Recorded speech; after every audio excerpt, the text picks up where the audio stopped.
At my husband's funeral, no one attended but me. My children preferred parties to saying goodbye to their father. I buried the love of my life in a silent ceremony, with more empty chairs than flowers. I waited for my children, for my grandchildren, but no one came. I later found out they were too busy posting photos at parties, smiling as if nothing had happened. The pain I felt that day was not only for the loss of Samuel, but for the absence of those who should have supported me. But it was in that moment of total abandonment that I began a new journey. A journey of firm choices, unexpected reunions, and reconnection with what truly matters. Presence, affection, and love shown through gestures, not words. Today, my story is not about loneliness. It's about courage, reconstruction, and emotional justice. I'm happy to have you here. Follow my story to the end and comment on the city you're watching from so I can see how far my story has reached. The sky was overcast, and the wind seemed to whisper goodbyes that no one came to say. I stood there before Samuel's coffin, my hands trembling and my heart crushed. The funeral director, too polite to comment on the emptiness around us, adjusted the flowers with restrained gestures. One or two ladies waved from afar but left before the ceremony even began. None of our children appeared, none of the grandchildren, just the sharp silence of abandonment. With every word from the priest, my mind returned to the days when Samuel laughed loudly through the house, told bad jokes at breakfast, sat on the porch with a blanket and eyes attentive to the sky, that now seemed so distant, almost unreal. When he left, he took with him the last trace of real presence in this house. I tried to hold back my tears, but what hurt was not just his absence. It was the absence of everyone else. What did they do with the time he gave them? The ceremony ended quickly, perhaps for lack of anyone waiting for more. The director looked at me, embarrassed, offering empty condolences. I walked to the car with dragging steps, feeling the cold ground, as if life had already moved on without me. I thought about how Samuel would have hated that loneliness, he who always preached that presence was the greatest gift. Before the grave, I made a silent promise. I would not let this story end like this. Why did no one come? Coming home was like crossing a broken bridge. Everything I knew was intact, but something fundamental had collapsed.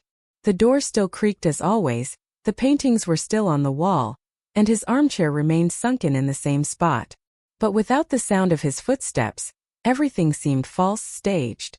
The silence was so dense that I could hear it moving through the rooms, filling the spaces where there had once been life. I sat before the sideboard with the photo frames, an automatic ritual. I observed faces that no longer came to visit me. Brian, still a child, covered in cake on his 5th birthday. Karen, smiling at her graduation. Samuel hugging me at a picnic, our faces tanned by the sun. The frames were intact, but the time within them was stagnant, as if those people had become trapped in who they were, unwilling to know who I am now. For a moment I wished I had done everything differently. To have demanded more visits, to have written letters, to have said how much I missed them. But I soon realized that the effort was always one-sided. I gave myself, as a mother, as a wife, as a grandmother, and what I received in return were excuses. Their absence at the funeral was the final answer to all the questions I avoided asking for years. I rested my forehead against the glass of the photo frame. The coldness of the image contrasted with the warmth of my memories. I felt the crushing weight of loneliness. Not chosen solitude, but abandonment disguised as freedom. Every corner of the house seemed to echo the same emptiness I found in the cemetery. I stayed there, motionless, trying to remember what it was like to live without expecting anyone to answer the phone or knock on the door. It was too late to pretend everything was fine. The house was full of ghosts. Of the past, of absence, of myself. What if this loneliness lasts forever? I opened my cell phone on impulse, perhaps seeking distraction, perhaps from an unconscious desire for connection. And there they were. Brian on a bike trail with friends, laughing, posing for selfies. Karen having dinner with friends at an expensive restaurant, with the caption celebrating life. The posts had been made on the same day I buried their father. My chest tightened as if pierced from within. The disdain was not involuntary, it was a choice. I scrolled through the images as one who deliberately injures themselves. I saw my grandchildren in parks, on trips, at parties. None of them knew, it seems, that their grandfather had passed away. Or they knew and simply chose not to come. The doubt gnawed at me, but the answer mattered little now. What counted was their absence, the coldness with which they carried on their routines as if Samuel were just a footnote. How can people so close become so distant? I closed my phone and placed it face down, as if that could silence the pain it brought me. I got up slowly, feeling every joint protest. I went to the kitchen and made some tea, seeking comfort in small routines. But the taste was bland like everything around me. Nothing filled me. Only the memory of Samuel, silent, constant, reminding me of what true presence is. Deep down I knew something needed to change. Grief by itself did not explain such loneliness. There were older cracks, accumulated negligences over the years. And perhaps, just perhaps, it was time to do something I had always put off. Take charge of my own legacy. Not to punish, but to do justice to those who were just to me. To those who still know what it means to be present. Tomorrow I'll call Edward. The call was brief but enough to ignite a forgotten spark within me. Courage. Edward still had the same firm, serene voice from the days when we saw each other more often. He asked how I was but understood everything just from the silence. I scheduled to meet him the next morning.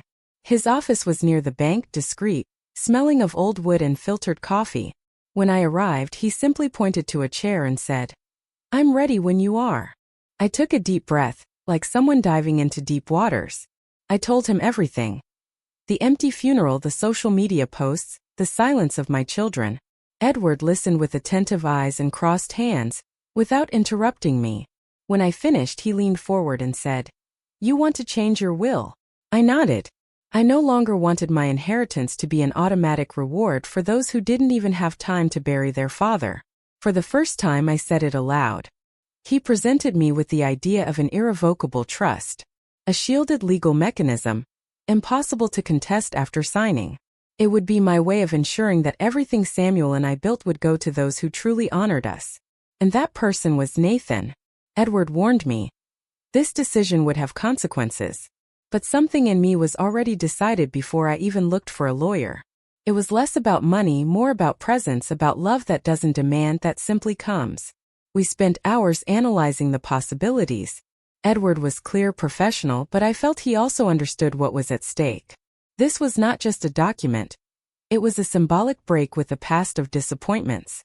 I left the office with the provisional papers and the promise to return the next day for the final signature. The drive back home was silent, but my heart was in motion. For the first time, I did not feel immobile in the face of pain. Can I really do this?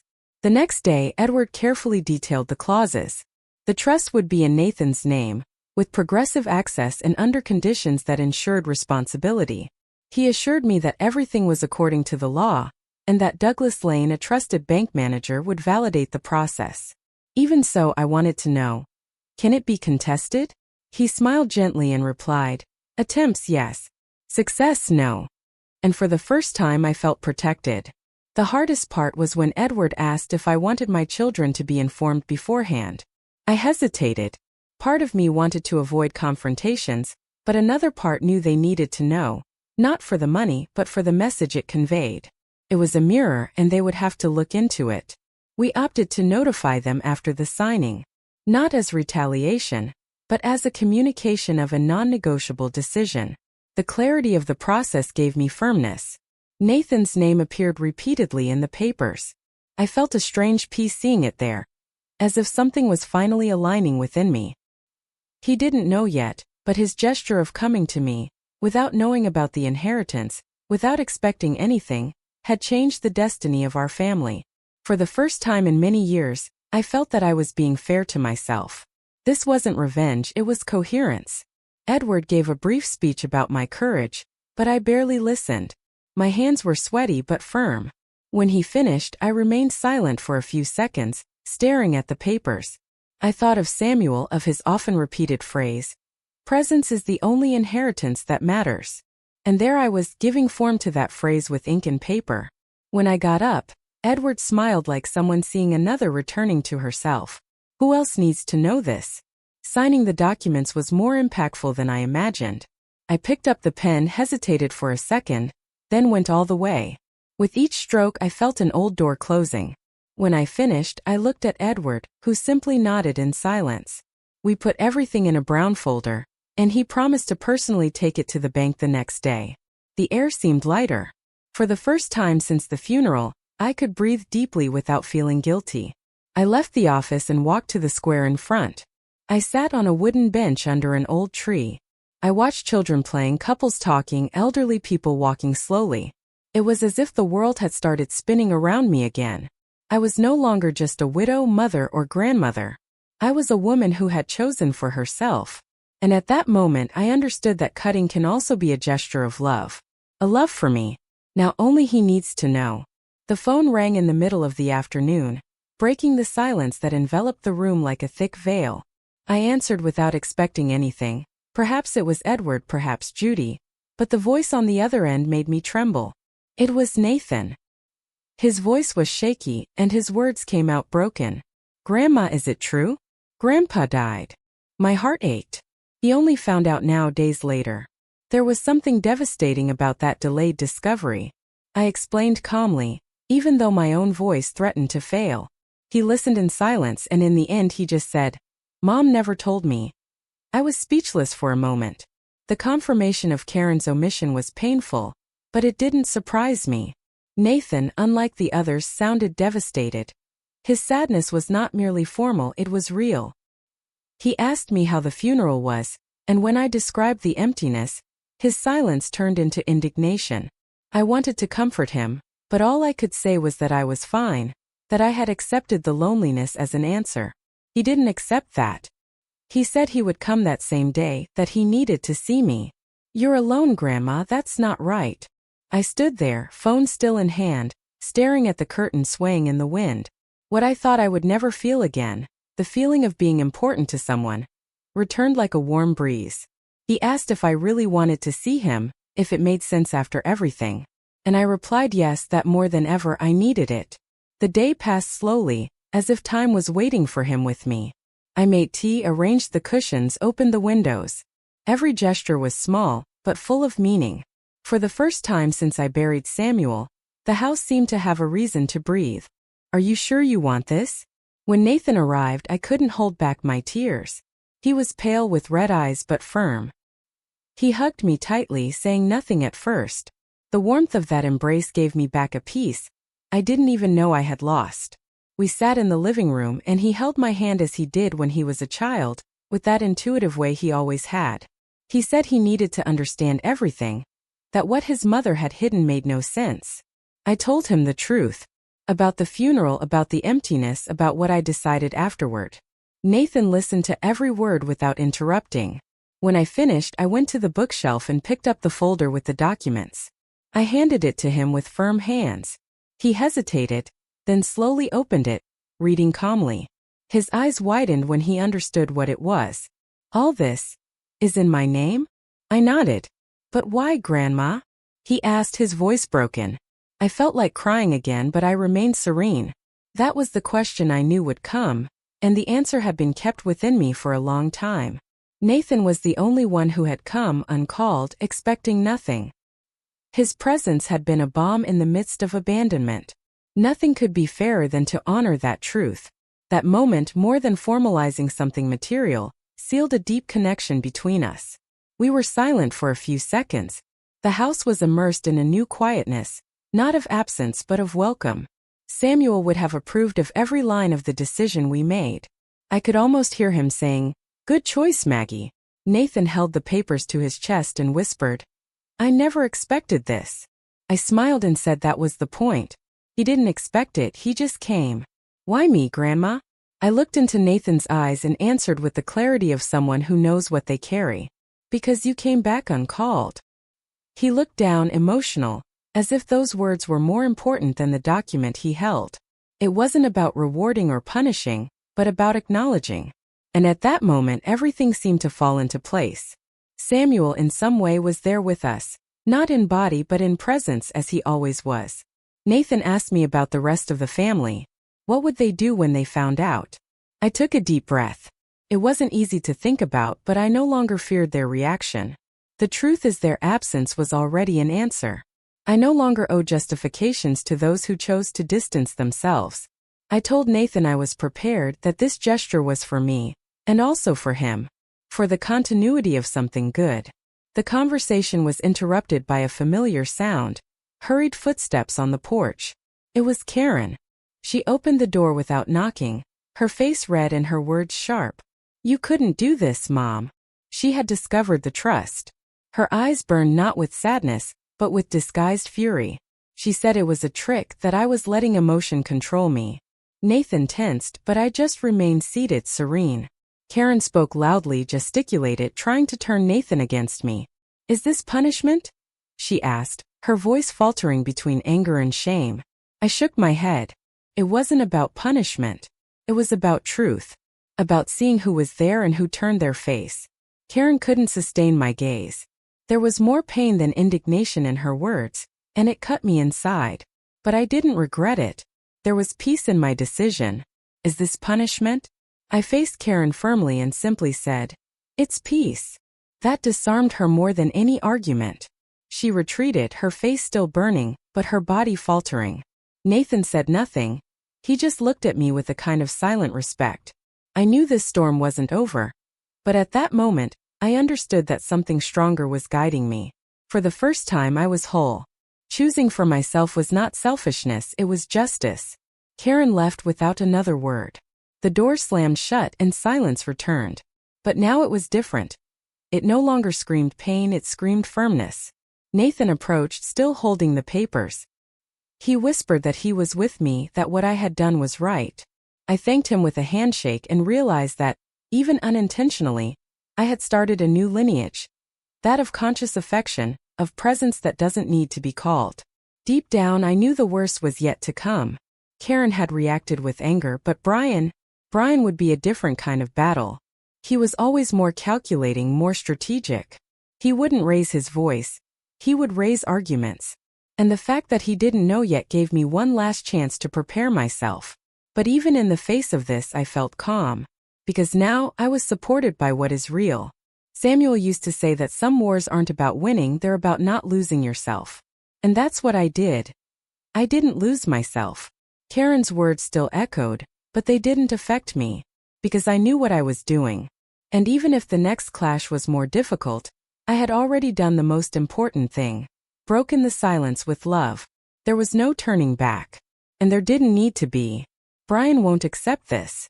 The letter arrived without a sender, in a brown envelope with hurried and signed letters. I read slowly, immediately recognizing Brian and Karen's tones. It was a pile of justifications disguised as regret. They talked about busy schedules, professional commitments, trips planned months ago. The attempt to soften their absence sounded more offensive than any silence. Saying they thought of coming does not replace being present when pain demands company. The irony was bitter. So many years asking for attention, and now they offered rehearsed words instead of presence. Neither of them mentioned Samuel with affection, just their discomfort with my decision. It was clear. The letter did not express guilt, but fear of losing something. I took a deep breath and folded the paper carefully, as if keeping evidence. I put it in the drawer where my husband's love letters used to be. The comparison hurt. The letter said, in no uncertain terms, that there was no ill intention. That the world demands too much, that time is short, that everything happened quickly. But I wondered, when did love become something that only fits into a schedule? When did the essential become indefinitely postponed? It was easy to say they loved me. Difficult was getting off the couch and coming to their own father's funeral. Difficult was sitting with me and holding my hand. I had a strange taste in my mouth, between disdain and sadness. Perhaps they expected that to move me. Perhaps they thought empty words still had power over me. But that Margaret who lived waiting no longer existed. Now, I knew how to recognize genuine gestures. And I knew how to distinguish excuses from affection.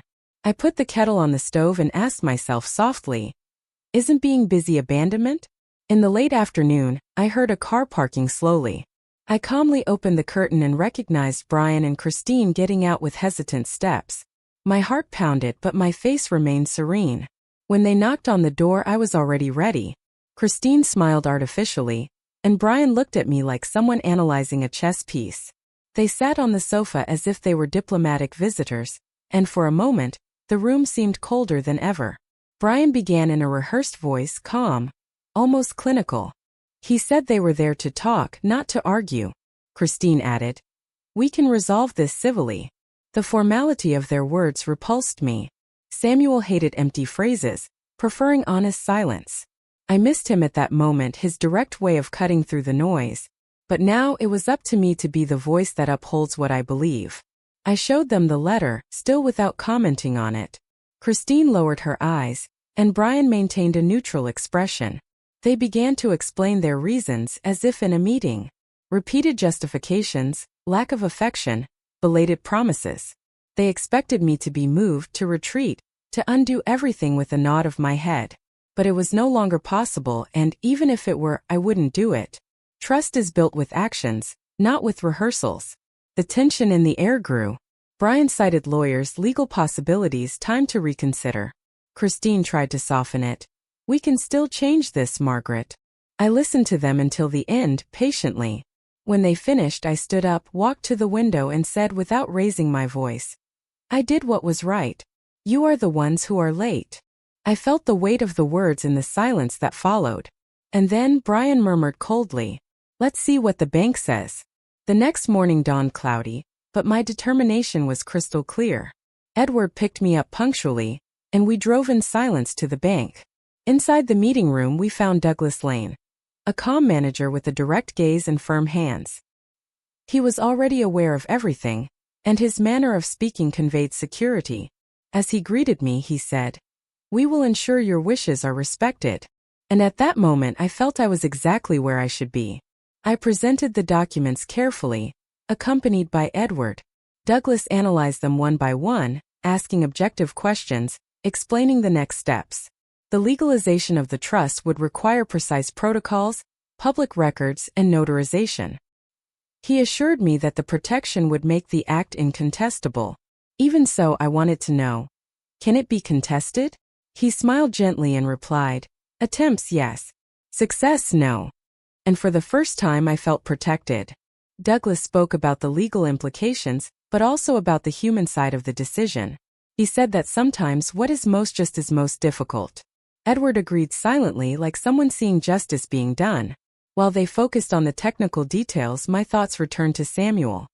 He would be proud, not of the inheritance itself but of the principle. This was about consistency, about honoring what matters.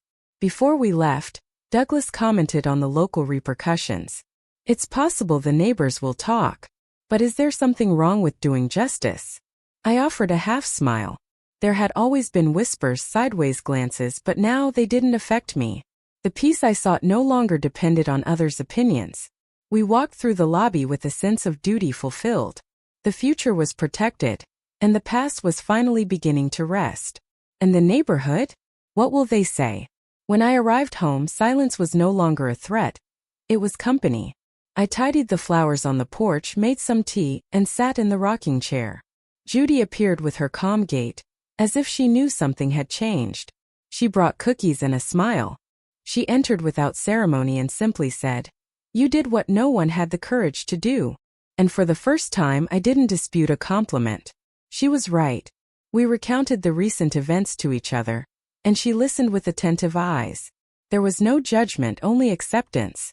Judy understood, like few people, that to love also means to set boundaries. If we don't choose who deserves our presence, someone else always decides for us, she said with simple wisdom. We sat there like two old friends who finally found words for what they had always known. As the sun set behind the trees, I thought of all I had left behind. The doubts, the guilt, the desire to please at all costs. In their place, only conviction and serenity remained. Judy gently held my hand, and in that gesture, I felt the support I had so longed for from others. I was no longer alone because above all I was with myself. For the first time I was enough. Before leaving, she looked at me tenderly and said, you saved yourself. And I believed her. More than legal protection, I had built an internal territory where no one else could enter without deserving it. When I closed the door, I took a deep breath and let the night arrive. The future was in good hands, including my own. Now it remained to move forward with firm steps and open eyes. You saved yourself. Judy came early, bringing fresh muffins and words as sharp as only she knew how to deliver. She sat opposite me and after hearing everything said without hesitation, "To love is also to know where to stop." That struck me powerfully. I had spent years trying to maintain bonds that only I was pulling. Now it was as if someone told me it was okay to let go. Judy didn't judge me. She validated me, and that was more precious than forgiveness. She told me stories of her own family, of difficult choices she had to make. Not always do those born with us stay with us. And that's okay. Love doesn't cease to exist when we set limits, it transforms. I nodded, feeling something settle within me. Judy's truth was raw but comforting. For the first time I realized that true love doesn't hold. It allows one to go. I looked around the house, now quieter but also more sincere. Every object seemed to occupy its place with more dignity. Judy held my hand and asked softly, "What if they never come back?" I took a moment to answer. Part of me still hoped for some return, but another part, the newest one, knew it was possible to live without that reunion. Perhaps the path now was more about moving forward than about waiting. I kept that question in my head for hours. It was as if a mirror had been placed before me, and I finally had the courage to look at myself. Not with eyes of guilt but with understanding. Everything I had done until now was out of love. And now, out of love, I decided to stop. The house finally was my reflection. And even if the visits didn't return, I had rediscovered something essential. What if they never come back?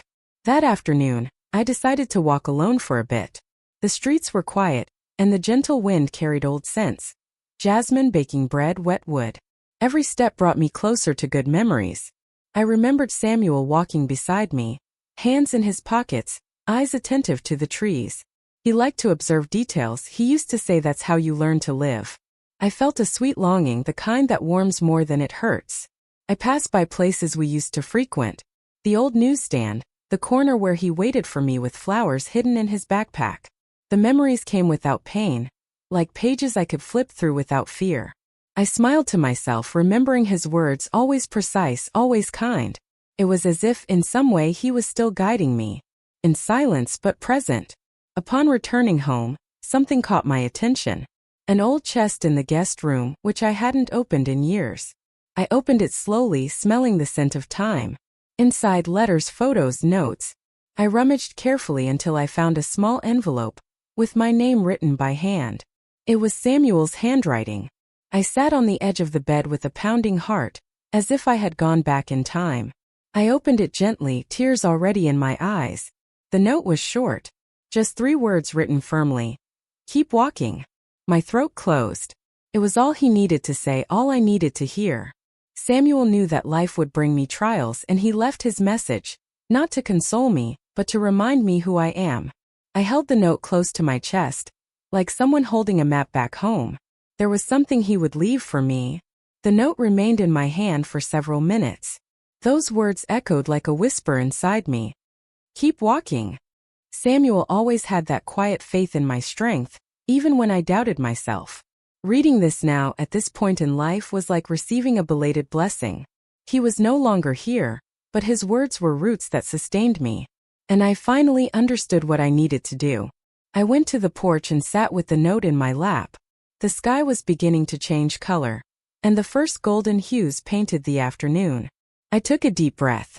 For the first time in weeks I felt peace, not from the absence of conflict, but from a reunion with my essence. The road ahead would still be long, but now I had direction. Samuel gave me a silent gift, permission to continue.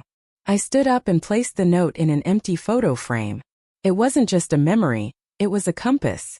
I looked at the house, at every corner where there was still a shadow of pain, and decided it was time to fill everything with light. The voids that others left would no longer be wounds, they would be space for the new. Samuel, even absent, continued to be my journey companion.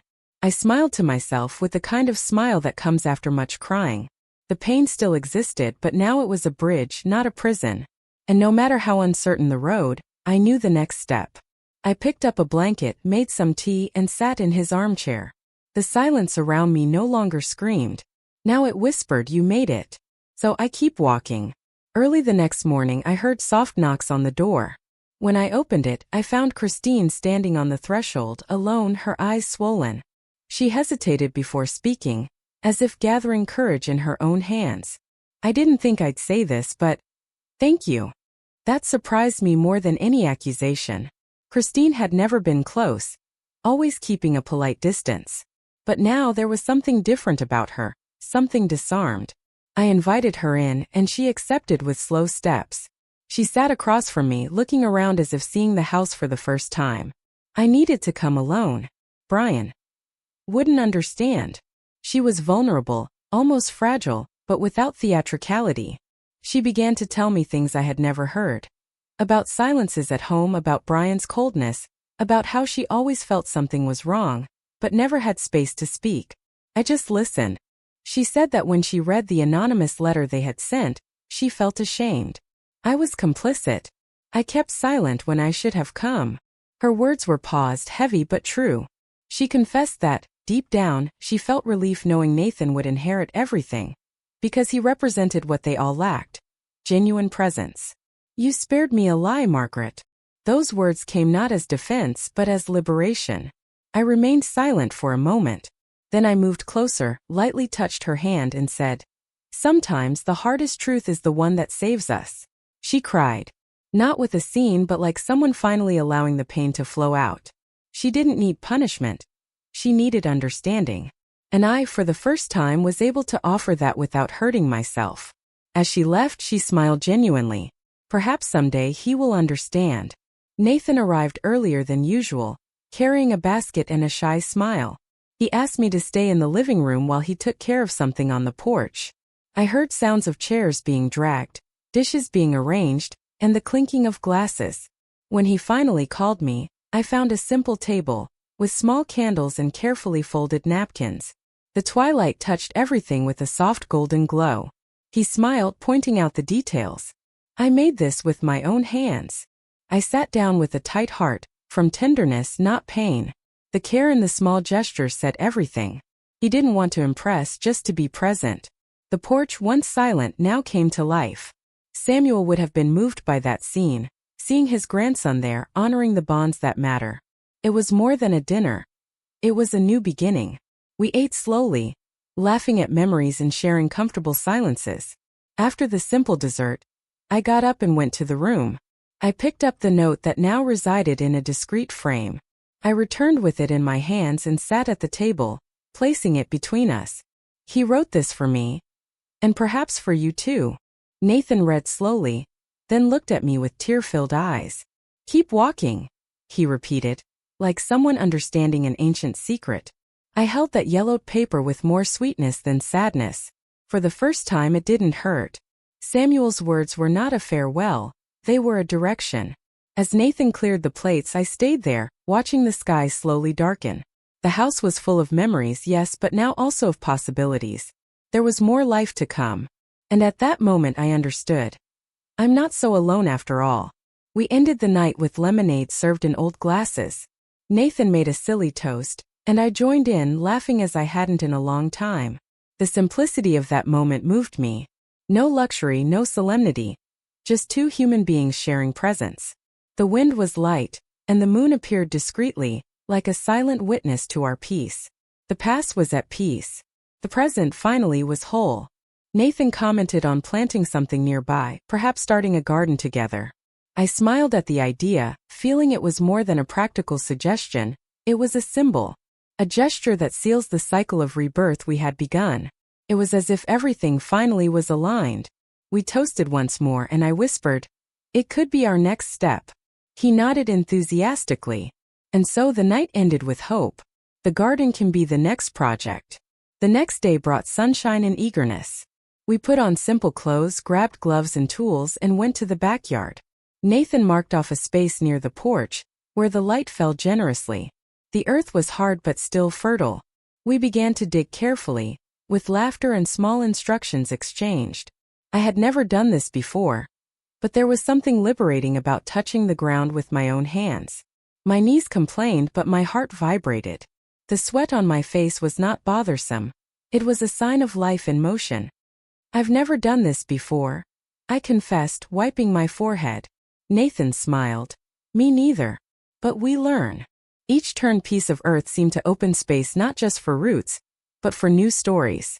It was as if there, among seeds and calluses, resided a second chance. As we watered the freshly prepared soil, we heard familiar footsteps.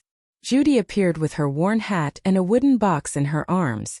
"I brought something for you," she said, placing it on the garden table. I opened it carefully and saw envelopes with names of seeds written by hand. "These are from my mother. She taught me that planting is trusting in time." Her eyes shone, and so did mine. We received the gift with silent gratitude. That simple inheritance had more weight than any will. It was living memory passed down from generation to generation. We chose together which seeds to plant first: basil, tomato, rosemary. Judy helped with instructions but also with stories. That moment wasn't just work, it was a gathering. 3 people, 3 stories united by the desire to make something flourish. We spent the afternoon between holes and laughter, dirty hands and light hearts. As we buried the seeds, we also buried old pains. Every simple gesture, watering, aligning, covering, carried with it a promise of tomorrow. Nathan cracked jokes, Judy told stories, and I just felt, not the weight of age, but the lightness of what finally finds meaning. When we finished, I looked at that flower bed as one looks at a miracle. We sat on the grass, exhausted and happy. Judy said she would return to see everything grow. Nathan hugged me from the side, and together we watched the sky. "You made this happen, Grandma," he whispered. I shook my head. "We did. With what was left. With what can still be." And there, between the earth and the dreams, I realized that the cycle had closed. Not with an end, but with a beginning. Some things finally bloom. Now, I'm curious about you who listen to my story. What would you do if you were in my place? Have you been through anything similar? Support the channel by subscribing, liking, commenting, and sharing this video. I'm leaving another story on the final screen that you'll also enjoy, and it will definitely surprise you. Thanks for watching. See you in the next video.